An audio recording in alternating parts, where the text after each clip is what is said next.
Ça a commencé par les marchés financiers. Aujourd'hui, on est sur le numérique, les réseaux sociaux. Donc on est sur des enjeux qui sont des enjeux énormes, des secteurs économiques extrêmement larges, extrêmement puissants.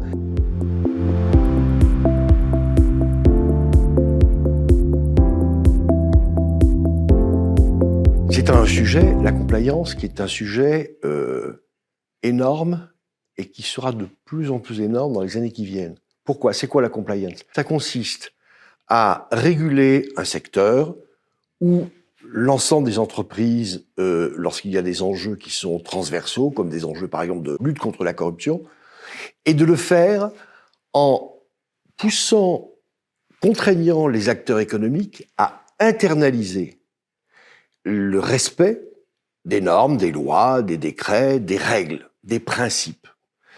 Et donc, ça consiste à demander aux acteurs économiques, mais leur demander, la réponse n'est pas oui ou non, c'est oui, je suis obligé de le faire, de mettre en place en interne des méthodes pour vérifier que l'ensemble de ces règles, principes, etc., sont bien respectés par l'acteur économique, l'entreprise par exemple, et ça peut être aussi un acteur public. Ça a commencé par les marchés financiers. Aujourd'hui, on est sur le numérique, les réseaux sociaux.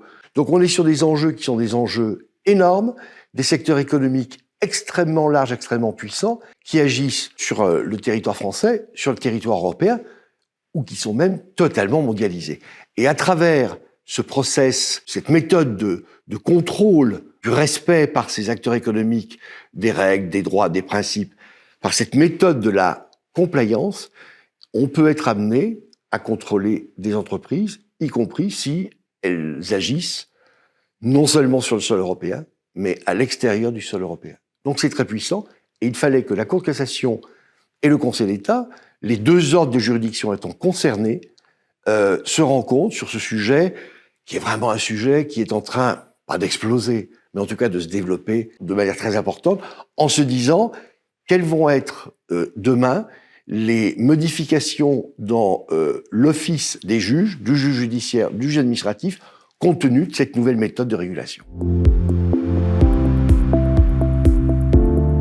Il a tout son rôle à jouer. Comme d'ordinaire, la répartition des compétences entre le juge judiciaire et le juge administratif se fera selon les règles qui sont bien établies maintenant depuis 2 siècles. Le juge administratif est amené, il a déjà été amené à le faire, à statuer sur la légalité de ce qu'on appelle les actes de droit souple, c'est-à-dire des recommandations, des instructions, des lignes directrices qui peuvent être élaborées par les autorités de régulation et une entreprise ou un groupe d'entreprises qui considère que ces recommandations de leur autorité de régulation ne sont pas raccord avec la norme supérieure, la loi ou une directive européenne, peut venir nous saisir en nous disant c'est illégal. Et avec notre jurisprudence relativement récente sur le contrôle de ce qu'on appelle justement le droit souple, eh bien on leur répond oui ça va pas. Deuxième chose, beaucoup de ces autorités de régulation, presque toutes d'ailleurs, sont dotées de pouvoirs de sanction